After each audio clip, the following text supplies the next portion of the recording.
What's up, guys, and welcome back to Goal Life 2. Today we're continuing. Is this? Okay, we got an autosave here. Hello, Dr. Freeman. The car's all ready for you. Shut off. Hop in and I'll lower you down to the beach.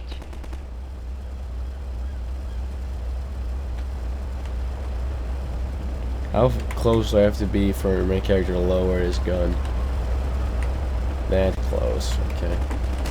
Let's listen to this developer note. We wanted something more engaging for the buggy's introduction than just having the player hop in and drive away. The crane helps with that. Crucially, we needed players to learn how to recover the buggy when it flips over, and this sequence forced them into that situation. This sequence also forced you to take damage. We wanted to emphasize the antlion infestation as the reason to stay inside the buggy. So we kept the antlion threat active and provided a couple of citizens on mounted guns for support. A small bonus, players also get the experience of being lifted by the crane just before they'll get to operate one. Oh. Buggy training course. This training section was designed to let the player play around with their buggy. At the time Half-Life 2 was released, this level of physical simulation in the vehicle was novel, so we wanted to give players ample opportunity to experiment with it. The player has also just left the tight confines of Ravenholm, and we liked giving him the contrast and reward of being able to move quickly through a large space, feeling safe inside a vehicle. We made sure to require a turbo jump to get out of this area, which doubled as a test to make sure they'd reached a level of comfort in their driving, and also ensured that they didn't leave their buggy behind. I never really realized you can drift with this thing. Turn around quick. Boom. What does this developer note have to say? The physics for a buggy took a lot of trial and error. I don't need to know.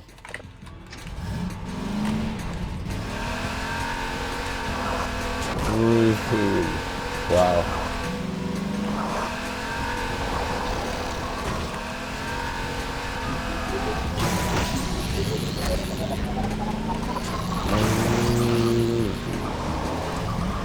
Let's get off and check out this ship.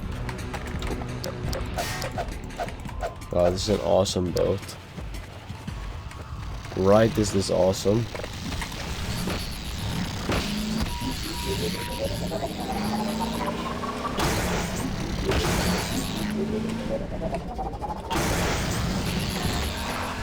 This is a gory game.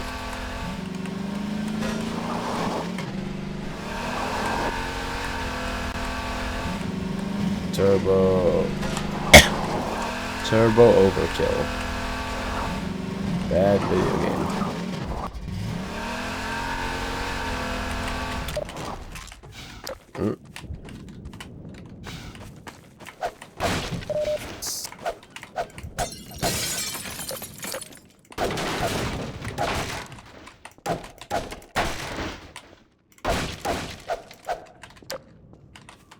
Why my mouse movement feels weird all of a sudden? I don't know why. Let's check this out. Transition tunnels. Building the coast required us to develop a way to handle level transitions. To move from Okay. And that's the level transition. And it always fucks up your car. What's this? Buggy sound engine. The audio for the buggy was challenging because we wanted to feel like a really powerful vehicle that's driving along at super high speed, even though the maps aren't really big enough to support that, and the buggy doesn't really leave first gear, and it has a top speed of maybe 35 miles an hour. Now, in our defense, 35 miles an hour is still pretty fast, especially back in 2004. In addition to the speed, the driving inputs are really simple. So with a keyboard as your target input device, the player's controls are basically binary. So the buggy's either accelerating or not accelerating, it's turning fully in one direction or not. So essentially we need to create all this audio complexity to represent a simulation where the complexity doesn't actually exist. So we build a fake engine for the buggy's audio. It's got its own transmission, and we combine the player's inputs with data from the physics simulation. We measure the torque on each simulated wheel, whether it's spinning or making contact, and we create a set of looping sounds and then carefully blend between them as the fake engine shifts gears in response to the wheel data. And we just basically kept trying different things. We added more complexity. Well, you can't take damage when these are until going. The buggy just feels more fun and sort of rewards you for that feeling of going fast. And most players, you know, they don't really comment on it other than saying the buggy sounds good. And to us, that's the success, given the amount of craziness that was going on under the hood.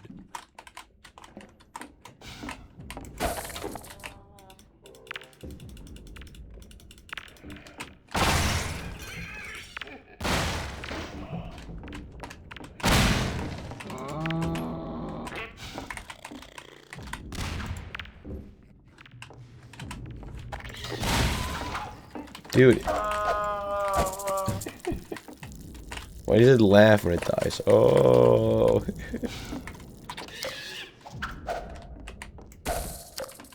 Grenade House. A lot of a Half-Life game is about giving players slightly novel combat experiences around each corner, even if they're just small tweaks on previous ones. They don't all have to be skill-based challenges. Sometimes they can just be fun moments where the player gets to enjoy themselves. This Grenade House is one of those moments, with the twist being that we've inverted the usual setup. Instead of letting the player drop grenades on enemies below, we've put the enemies above.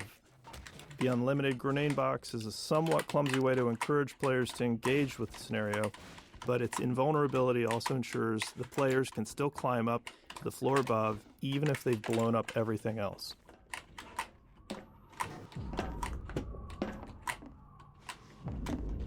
Well, no, they have to use, you have to use the prompt. Get up. Maybe the physics are different at launch.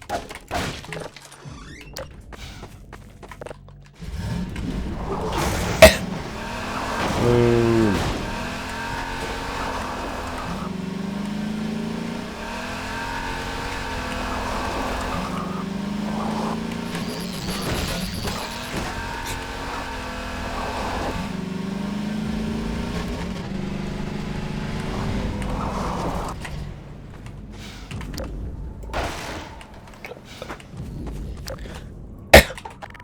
It's this house. So we can get a stealth headshot kill. Should have shucked that back at him.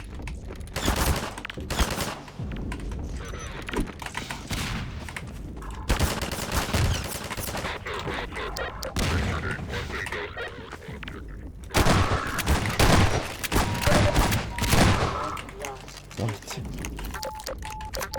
You, sir. Buggy birds. In one memorable coast playtest, a player returned to their vehicle after exploring a house and happened to see a bird flying past. They yelled at the bird, telling it to stay away from their buggy, complaining that birds often foul up their cars in real life. In our post-playtest discussion, we realized that this was the first time we'd had objects separate from the player that the player actually cared about.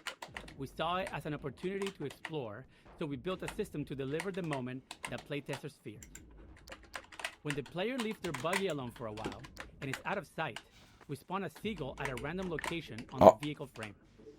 As time goes on, the seagull spawns poop decals on the car body beneath it and continues until the player returns, at which point it flies away.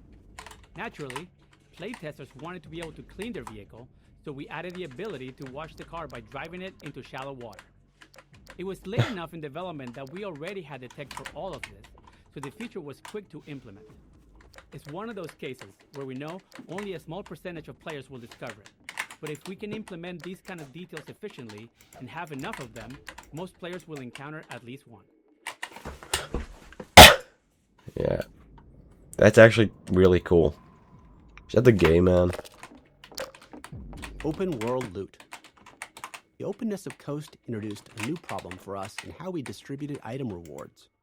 In a Half-Life game, we typically reward players for exploring. If you see the way forward but notice something off to the side, there's probably something useful if you take the time to search. Where's the poop? When we first started playtesting Is our that Coast it? maps, we tucked rewards away in the corners of the outdoor areas.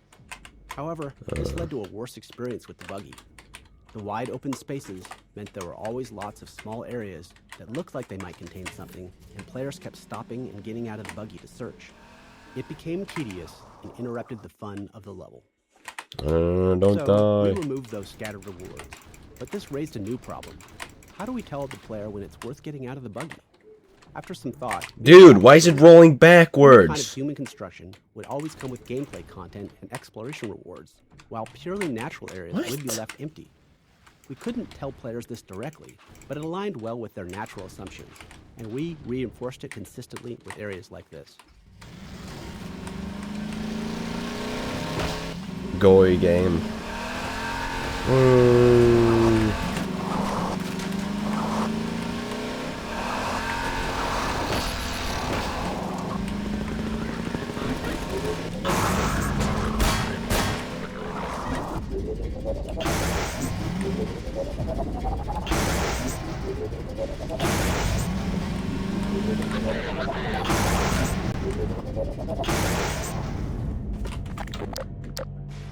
Is that the antlion blood?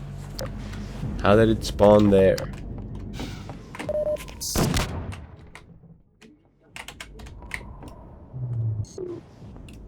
Give me that shit. It happens every time as well. Wait, where is the poop? I don't see the poop. I'm gonna just wait for like a while.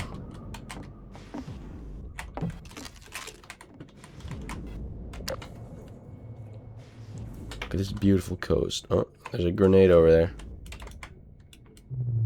Oh, I can actually grab it from all the way over here.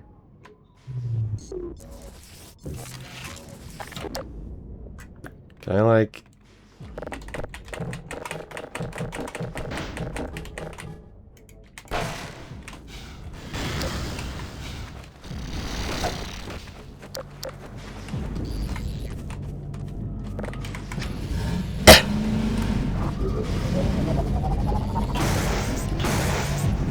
Boathouse. In Half-Life 1, we discovered we could get a lot of value from scenarios where different AI enemies fight each other. It's fun for players to watch them engage, and it's much easier to observe enemy behavior when you're not the one that's being threatened. This first encounter between antlions and combine soldiers is designed to be a fun opportunity to ram something with the buggy, but it also serves to highlight the thumper. By seeing the soldiers use the thumper to hold off antlions, we hoped more players would come to understand its purpose. We liked how the soldiers demonstrated the value of staying near the thumper while engaging with the antlions.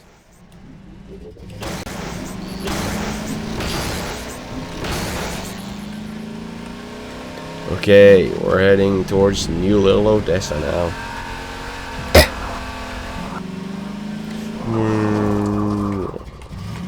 Wait, what if I do like a 360?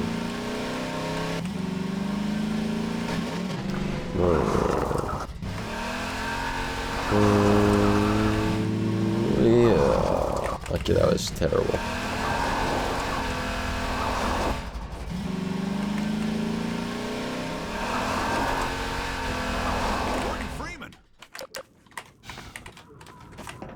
That's right.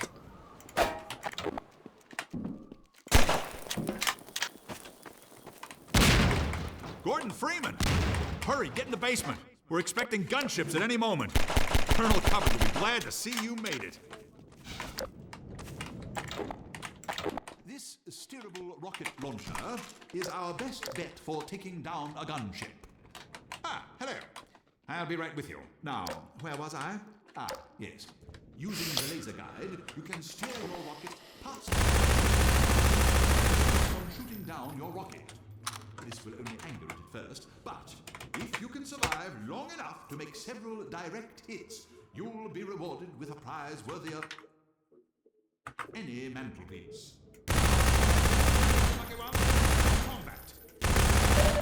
I made the lambda.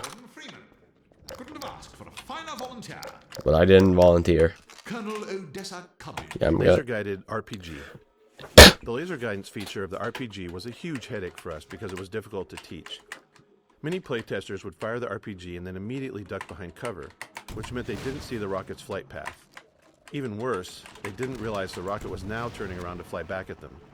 We tried various HUD elements and laser dot indicators to help, but found that most players overlooked them, focusing on the enemy instead. We made as many small improvements as we could, like emphasizing the feature in Odessa's speech and enhancing the audio and visuals around how the gunship shoots down direct RPG shots. While these changes helped some players grasp the feature, we never reached a point where we felt confident that almost everyone understood it. We even considered cutting the feature entirely, but gunship combat without it was much less interesting.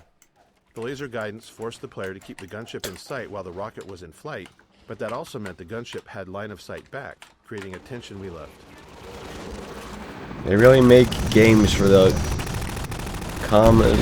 lowest common denominator, as you would say.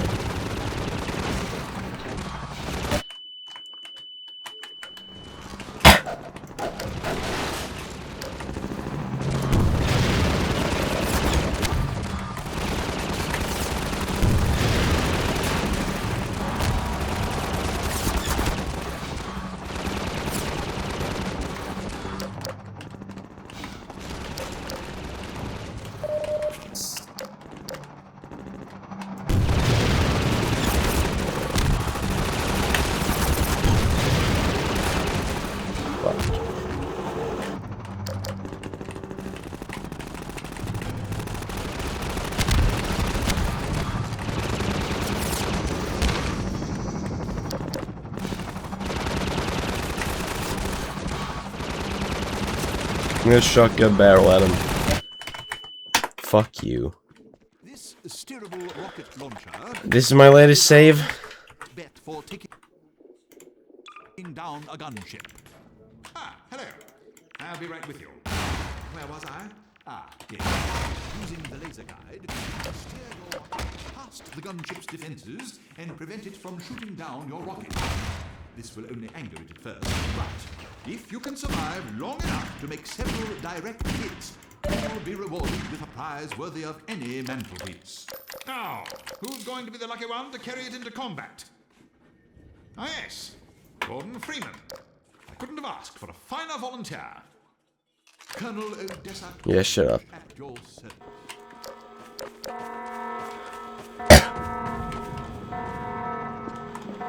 How is this system triggered?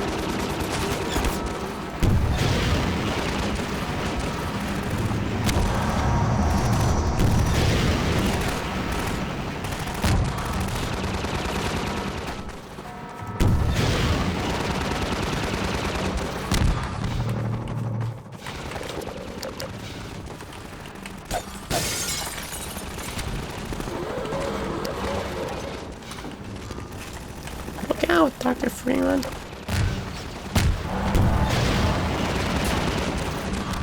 I am free man. I am free man. We all are free man. I am pissed man. I am pissed man. I am pissed man. I am pissed man. We are Obsidian man. We are Obsidian man. We are Obsidian man. We are Obsidian man. We are Obsidian man. We are Obsidian man.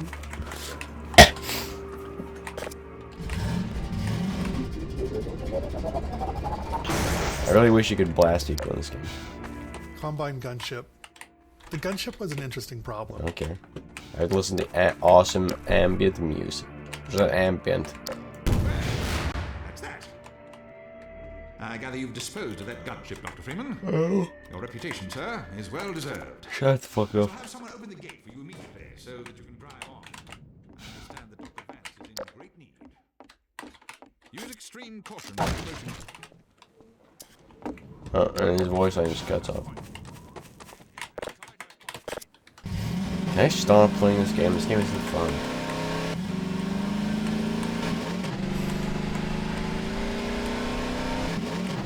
Should I just end this series? Because I don't like this game.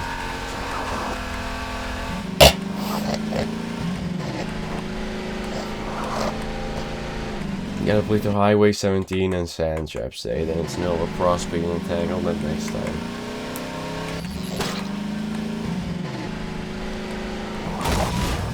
Ow, fuck.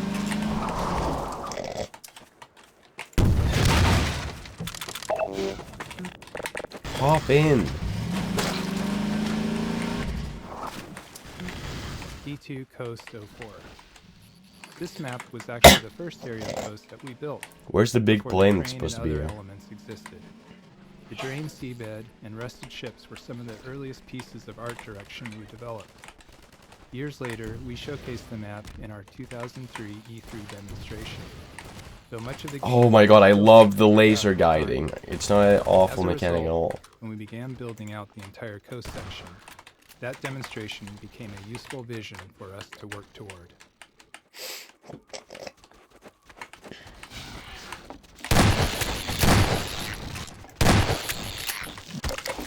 We wanted the buggy to be more than just a means of travel, so we decided to attach a gun to it. We chose the Tower Cannon, a Half-Life 1 weapon we liked but hadn't found a place for it in Half-Life 2. The Tower Cannon can shoot through walls, which makes it tricky for level design, so we limited it to the coast section. Once you introduce wall-penetrating weapons, level design becomes much tougher. Furthermore, we mounted an ammunition crate. Oh yeah, I'm invincible because I'm listening to this. Unlimited SMG ammo throughout coast. This was especially helpful for playtesters who struggled with the infinite antlions spawning from the sand. Crane. The crane took a lot of fine-tuning to get right. Something that needed to generate so much physical force was always risky, given the limitations of our rigid body physics and destruction technology. Where did I find this fucking voice note? For example, the magnet was never going... You can still take fall damage.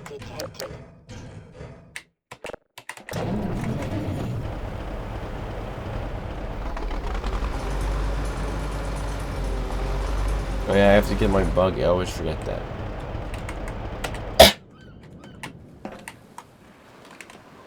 Yo. Oh damn! I died. Did that? I died from that fall damage. We wanted the buggy to be more than just a means of travel, so we decided to attach a gun to it. We chose the Tower Cannon, a Half-Life 1 weapon we liked but hadn't found a place for it.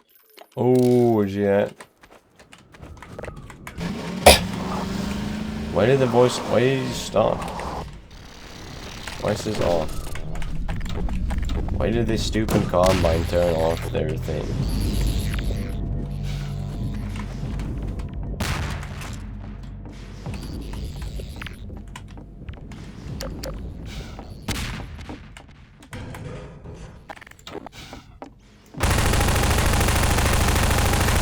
Do you like the pussy?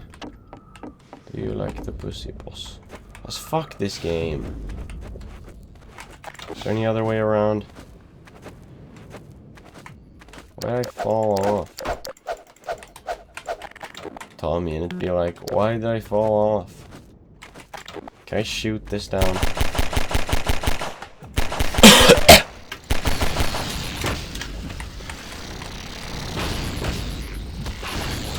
Oh, these antlions are so threatening. They needed the towel cannon to deal with these. Whoa, they actually move away from the grenades. So they do have some cognitive ability. Oh no, they're moving away from Thumper. Fucking moron.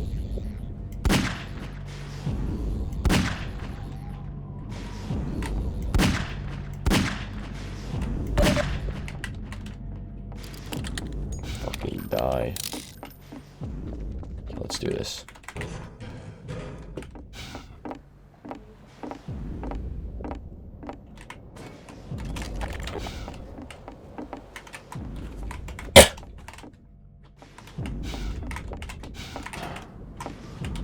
Crane. No.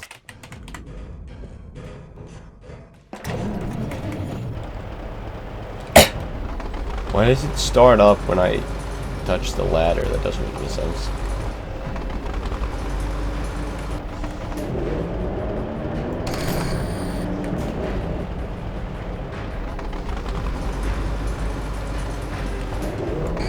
Dude, you love this crane.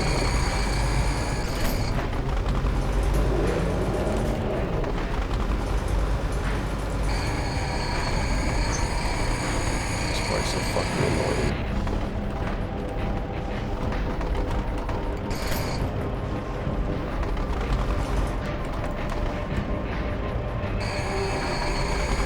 What's going on with the water?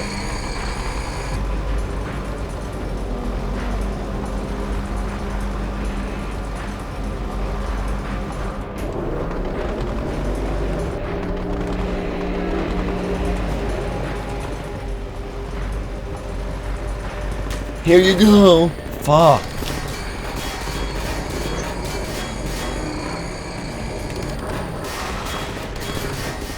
How did he survive that, the other guy?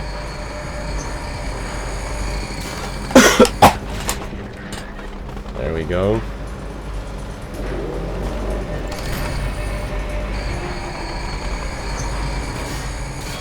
Wait, this is actually really fun.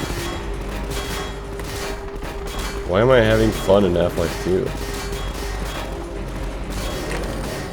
Fuck.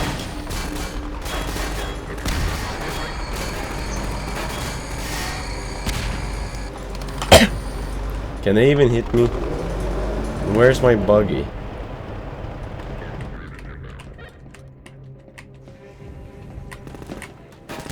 There it is. I'm gonna jump and land in the buggy. Can I do that?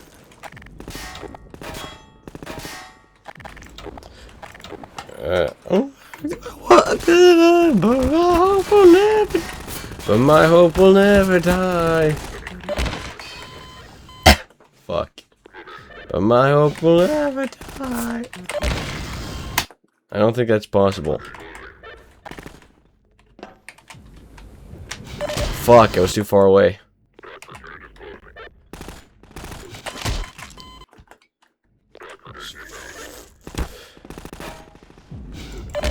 Why do I accelerate and then I stop accelerating? Fuck off.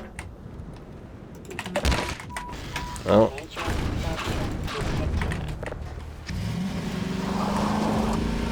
I just have to take no damage. That's easy, because this is Half-Life, a game where you totally can avoid taking damage. This game would never force you to take damage.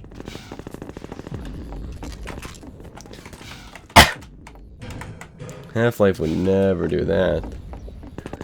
This game would be so much better if I could just crouch down for a second and generate like up to 10 health.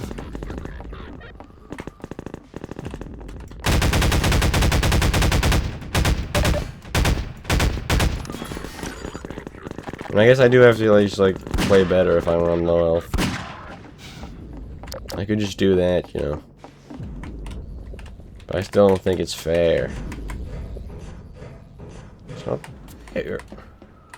I can't take this shit no more.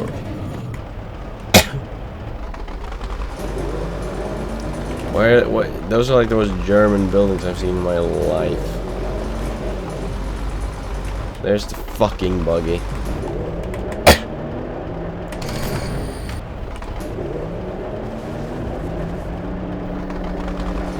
Grab the fucking buggy.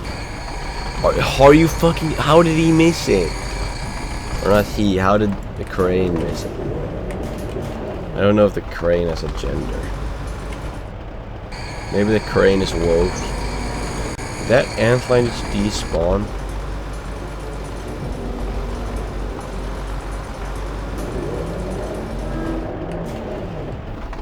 I'm hearing some crazy fucking sounds. Yeah. It's kind of jarring how you just snap out of it. Okay, let me... Wish me luck.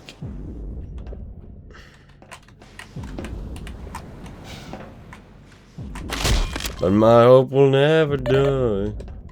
Why does dying from fall damage instantly turn the screen black? Why is there not like a red overlay over the screen when you have low health? Why do they not think of these things?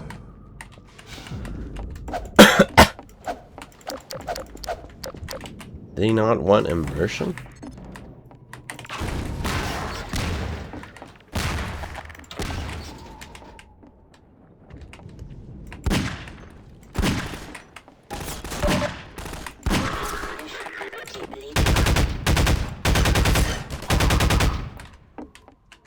How have they missed all their shots? Did I get really lucky, or does the game increase or decrease the chance for their bullets to hit when you're on low health or something?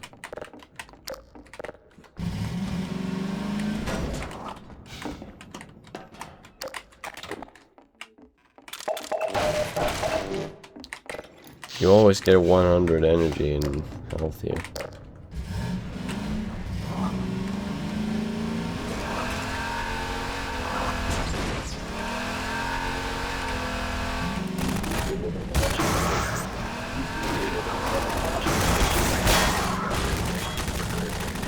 What? Sometimes the buggy just accelerates on its own and goes really fast. You can't stop it.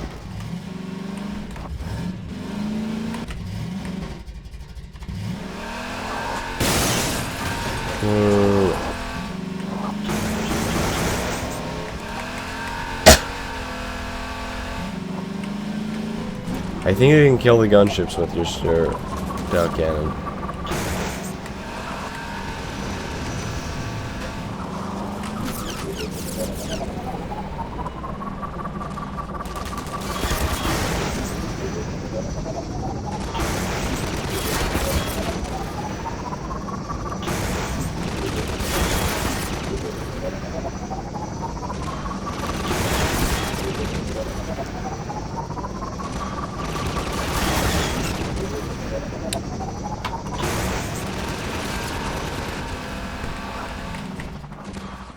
Opportunistic moments. Some memorable moments in the game come from the interactions of multiple game systems, but sometimes we realize these moments are likely to happen only rarely.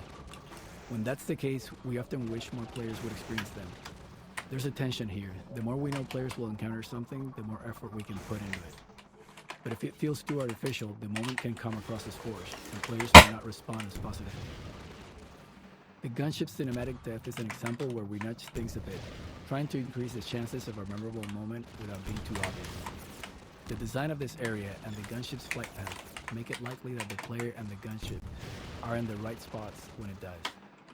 If they are, we trigger the gunship's crash into the cars. If not, it dies in the usual way. It's totally gamey, That's so but fucking playtesters annoying. didn't seem to mind when the moment played out well.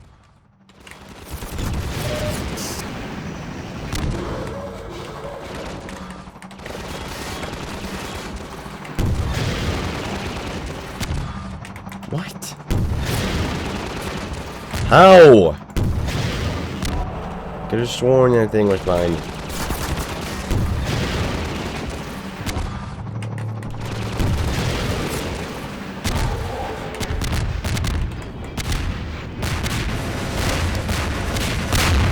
Yeah, that felt very forced. That thing was not going in that direction at all.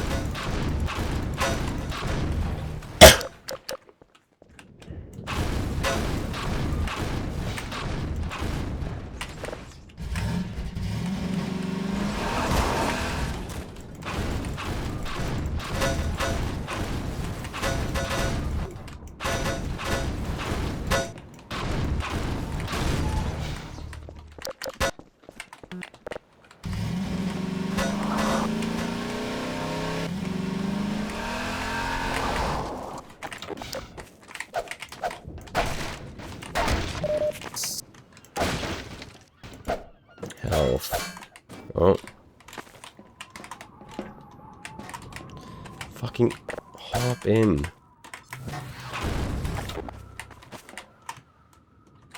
Wow, you can just go straight through this door. Great game.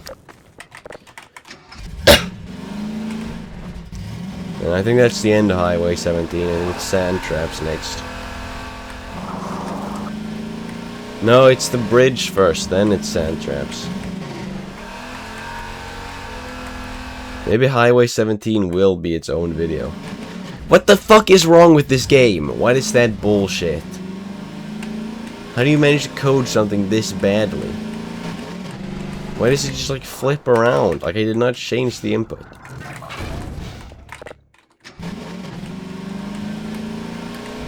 Let's listen about the roller mines. Roller mines were created to fill the need for an enemy that could threaten players while driving the buggy. Since the player in the buggy was essentially a fully physically simulated entity, we thought it would be interesting to also have a physically simulated enemy.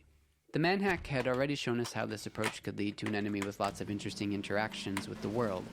So we built the roller mine, a ball whose movement is entirely driven by generating torque on itself, and iterated on its behavior until it was fun to drive against. Roller mines aren't particularly dangerous to the buggy, but if you let them stack up, they can become a problem, especially near a cliffside. We also made sure they worked well when the player's on foot, allowing level designers to get a few extra encounters out of them. When else are they used in the game, other than this chapter? Are they in the episodes? I don't remember them being in the episodes.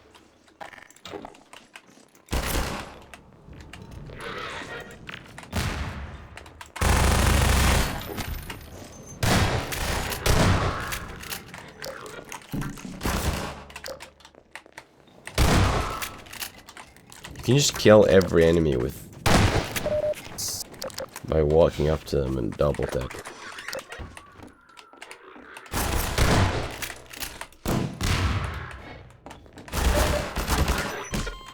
What? Where the fuck was he? Roller mines. Roller mines were created to fill the need for an enemy that could threaten players while driving the buggy.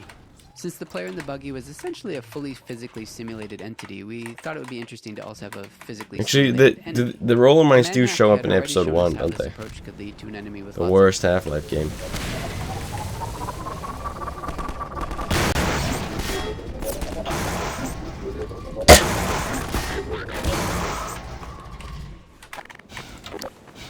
Half-Life 2 gaming. Why did they make the Combine soldiers so weak?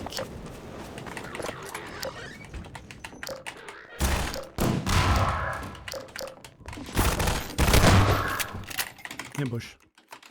One of the general challenges of a Half-Life style FPS is that the player is constantly moving forward into spaces they don't know. This means that when they find themselves in combat, they're in unfamiliar areas with no knowledge of how to approach the fight. We use many different methods to help the player with this problem, and this ambush is one example. Upon arrival, the player fights a group of Combine among these houses. During the fight and the exploration afterward, the player has the chance to learn the arena layout. Then, when the player explores up into this attic, we spawn a second wave of Combine. In that second fight, the player now has the advantage of knowing the layout, allowing them to make more tactical decisions in defending against the ambushers.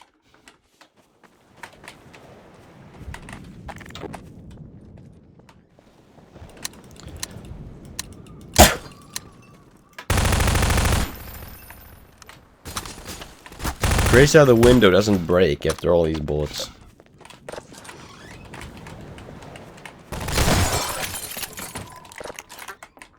They should have just removed this double tap. Like, it's fun, but like, it kills every enemy.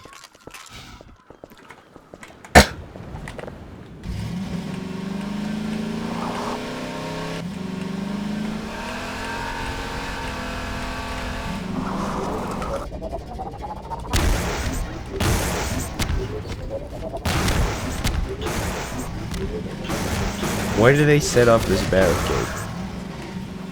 Are the Combine stupid?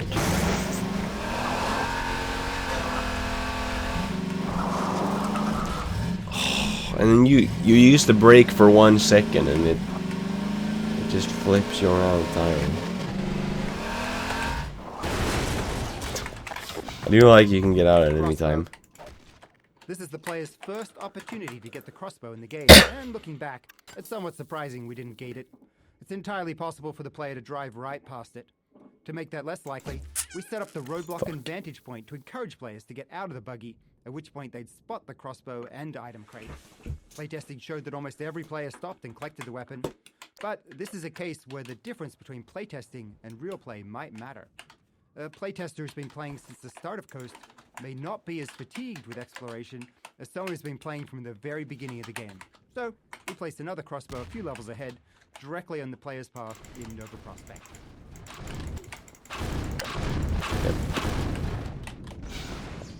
I mean, you're obviously going to have multiple of one weapon. What if the player just chooses not to pick it up?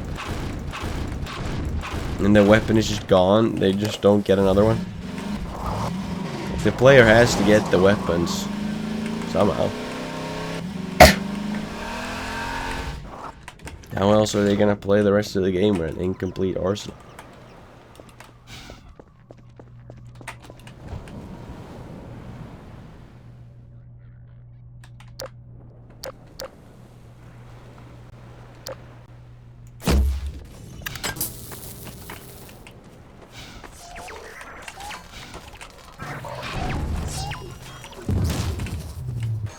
Let me see if I can get the roller mine to kill itself.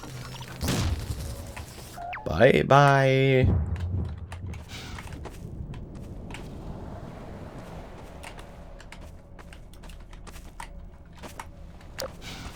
There's no point in sniping with this thing. You can just like... Okay, that was embarrassing.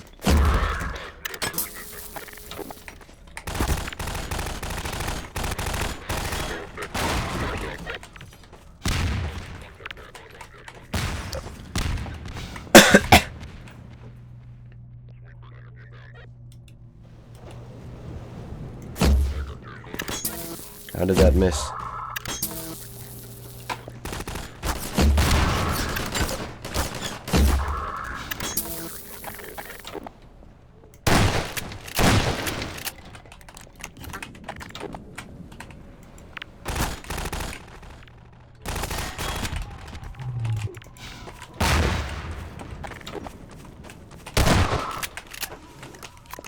Suck my penis. Man, people actually live like this. Imagine a world without video games. What would you even do all day? Just like sex and stuff? Sex and drugs? What happens if I like...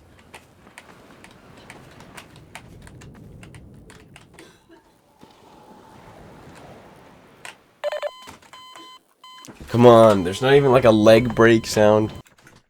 You could have added it so it actually seems like you're dying from fall damage. Come on, guys. Gas station. We had grand plans for this encounter. We envisioned building a gas station that the player would fight around, likely igniting the gas tanks and setting fire to everything. We imagined the player driving away from a raging fire, but budget and performance were harsh constraints in 2003, and the station had to keep getting smaller and simpler to fit into Coast's large levels. Our plans for a dynamic fire system didn't materialize, and building it no longer made sense. There's always a limit to how much work we can justify for a single encounter. In the end, the only remnants of our original vision are the explosive gas tanks.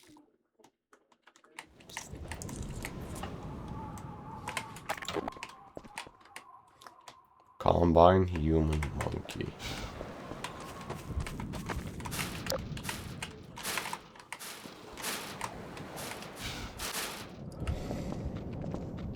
Petrol.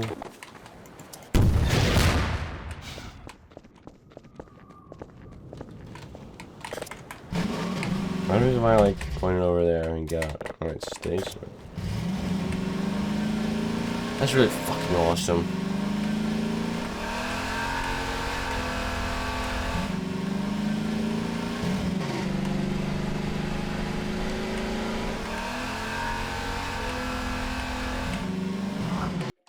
Is it Sandstrap's time? No.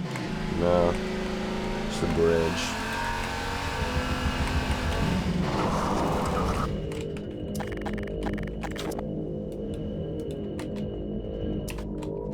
This is kind of the honor rail of this game. One performance challenge we faced in Coast was handling wide open spaces that included buildings with highly detailed interiors, or at least they were detailed by 2003 standards. When the player was outside, we wanted to allocate as much of our budget as possible to rendering that space, without losing resources to the building interiors. But unless we were willing to board up every window and door, the player could still see inside. To solve this, we created a feature called area portals, placing one in every open window and door. An area portal pre-computes a flat image of the building's interior, and during play, when the player is some distance away, the area portal displays this pre-computed image over the window or door, allowing us to skip rendering the actual interior. As the player approaches, we smoothly crossfade between the area portal's image and the building's actual contents. With careful use, area portals helped us to meet our performance goals on Coast, along with the occasional door that closed itself behind.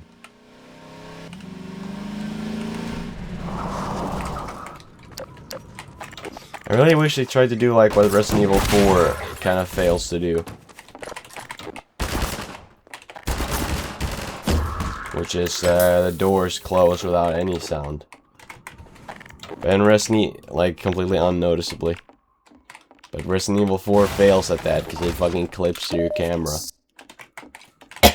But in this game, that wouldn't be a problem. It's like if I went through here, turn around, and the door was like now I see the door close. That's so dumb. Like you should have it closed instantly.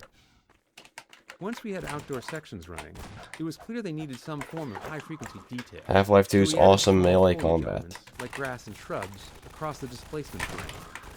But we knew we couldn't afford, which is to say we didn't have the time, to hand-place them all. So we built the Detail Object System, which generates small foliage elements automatically based on the displacement material. Each material specifies the type of foliage to place, along with a set of parameters. At map compile time, the system calculates random points on the surface and selects foliage to place there. Given performance constraints, there was still a fairly complex hand-authoring process for foliage texture sheets, allowing us to render all of them in a single pass. Oh yeah, you can see the transition there. From the image to the actual place. That's cool. That's pretty dope.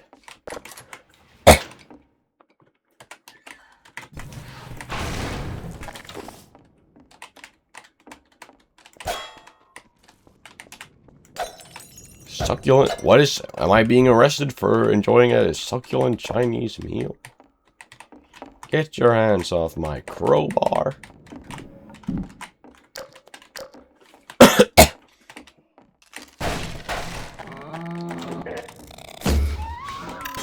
You know this is a strong enemy. So it takes 3 crossbow bolts to kill it. I wish there were like destructible environments in this game. Also, you can hop through the chimney here. Like fucking Santa Claus.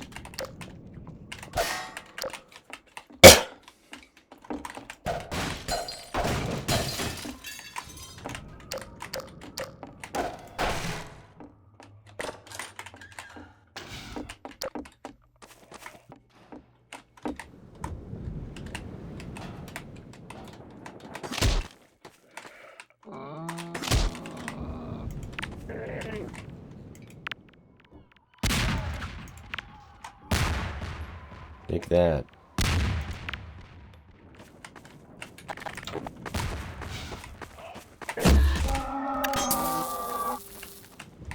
And you.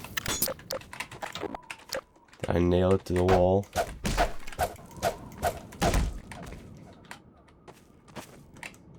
They stole that sound from Gmod. Wow. Could go for a little dip.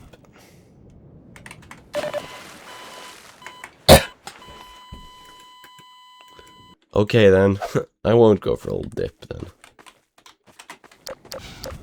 Okay, let me check this shit out.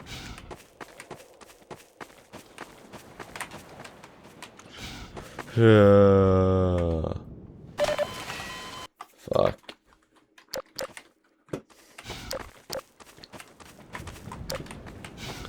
I'd love to, wait. I'd love to do this in VR. Jump from this cliff up here straight into the water, coming to the border. Okay, let's go. Check this shit out. Let me say, whoa. It's still far too shallow. We're far from the shallow now. In the shallow. In the shallow shit. That song is so fucking stupid. In the shallow. Like, I'm gonna say the same word over and over again. Until you write a really good song text. So I write really good lyrics. I never realized you can go here. Now this is gonna be a mean and nasty jump. Oh. Why do I die? Oh, I can see where the map ends over there. Why do you die as soon as you touch the water? That's lame as hell. You're dead, hear me? Dead.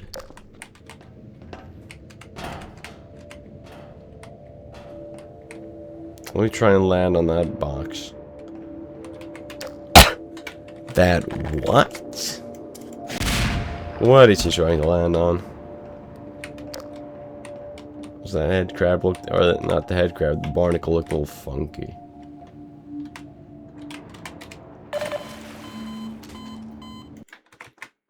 This water's way too shallow. In the shallow, shallow, shallow.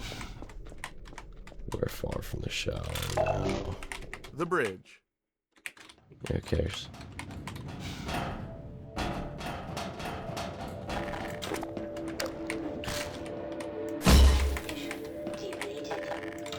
Why do you not have the gun selected when you're out of ammo? That's annoying. Silent type, huh? Well, that's annoying.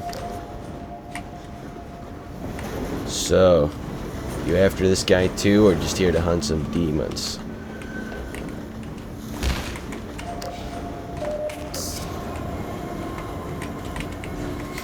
Didn't figure this guy for a bookworm.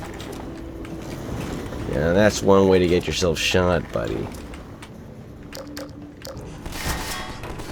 So, you after this guy too, or just here to catch some demons? Silent type, huh? Well, that's annoying. No, he says silent type, huh? Well, that's annoying. And he... Whoa! Why are the head crabs bloody? How many people have they feasted on? Human eating head crab. The dark lore of the Half-Life head crabs. He ate them.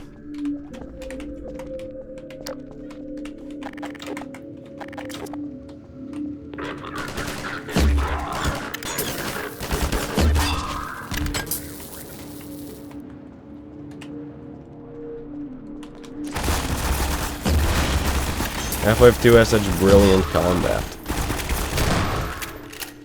So you walk up to the enemies and then you click on them. And that's about it. Okay, so they're both dead. Okay, somehow that guy lived.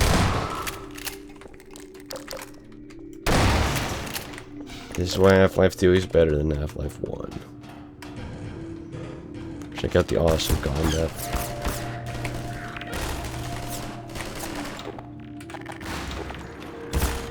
Damn, he almost got me that way.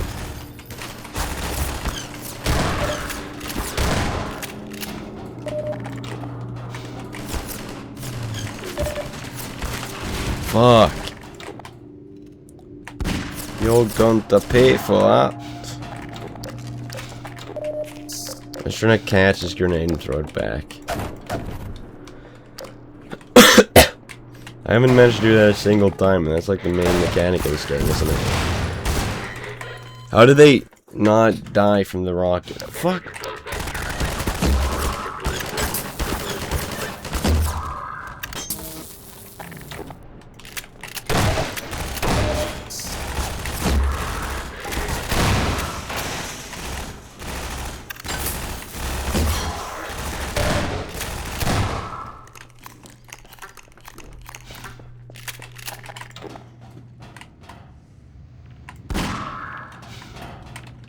Missed me.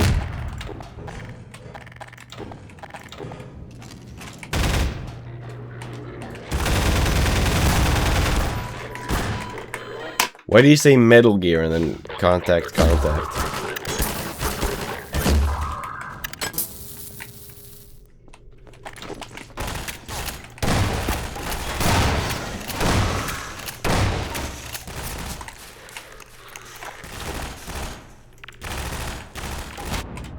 Oh.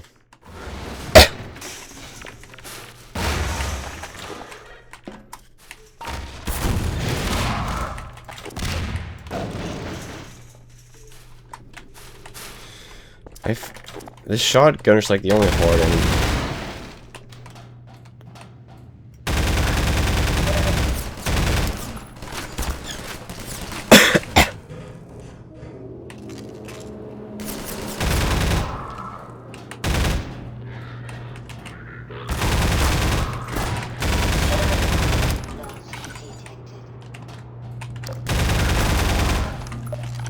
The shotgun is very balanced and fair enemies.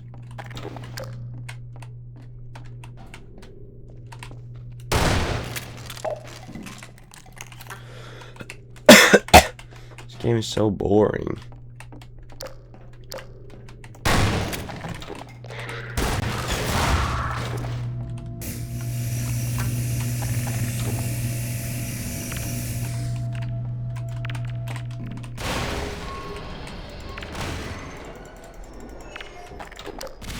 How are the explosions going through the floor and not destroying the floor? Can't be bothered.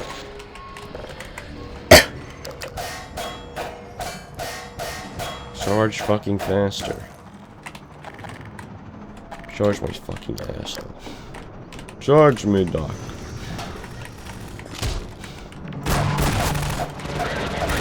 How did he manage to get like 2 shots off? Ew, I just noticed how ugly the Combine models are. The Nova Prospect this is a hot take. The Nova Prospect soldiers and the Metro Cops look great, but all the other soldiers look like shit. I don't care for their designs.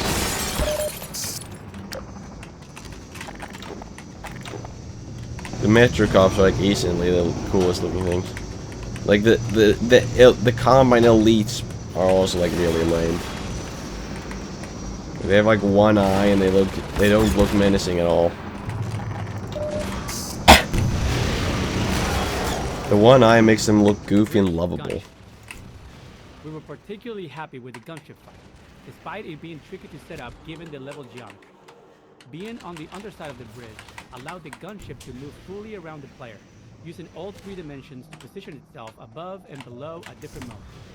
The girders provide plenty of high-frequency cover, creating opportunities for the gunship fire to produce a fun and dynamic visual and audio display.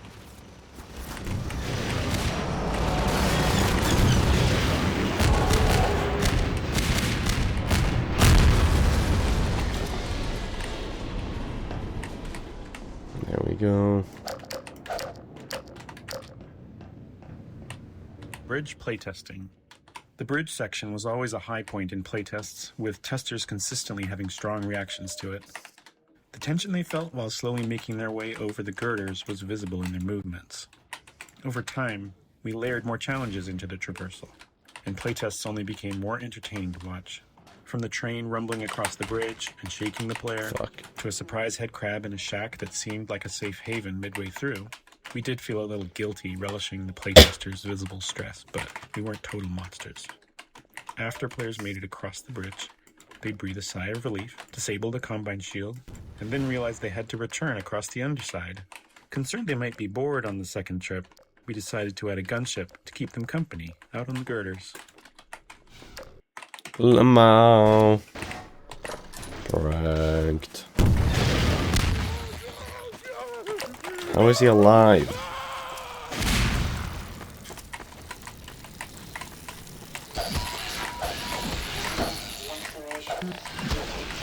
How does it melee me from like a mile away?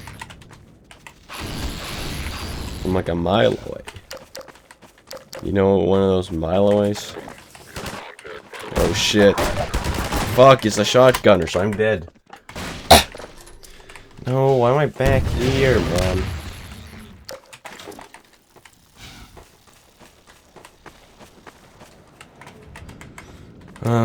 Okay, I've been recording for an hour, but the video's not an hour yet. What the fuck? Why does he get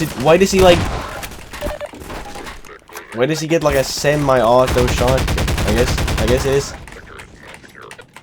I guess the Spas is like a semi-auto shotgun.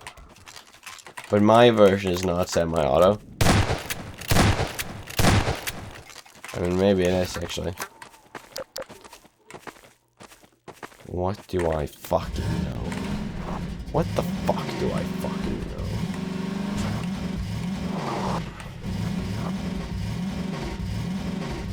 This game is so fucking garbage. Just go forward. How did I die there? Fuck's sake. Pussy ass Gordon Freeman.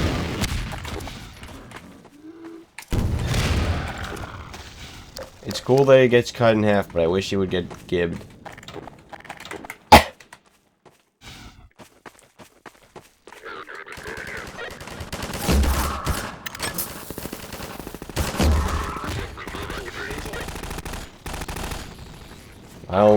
Yeah.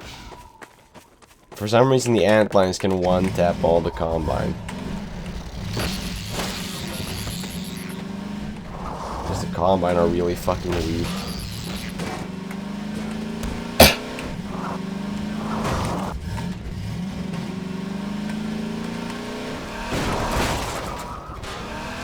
The battery in my headphones low. My headset. Go fucking forward. Gordon Freeman is a theoretical physicist. He's fucking mentally deficient.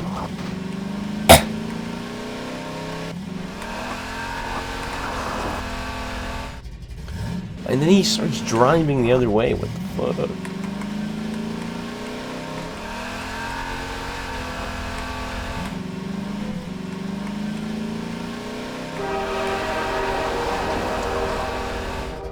Why does he keep... I press space and S and he keeps driving fucking forward.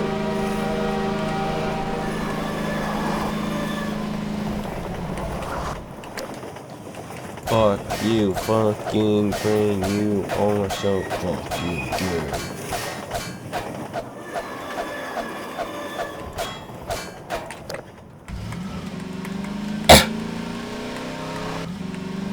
This is the end of Highway 17. Maybe if I actually tried, these videos would be like half as long as they are.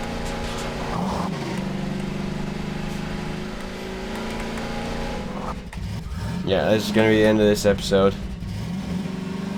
Thanks for watching.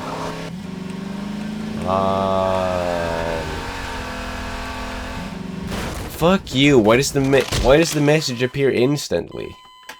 What if I want to get like a cool death? Okay, well, guess we're gonna have to do something less cool, like this.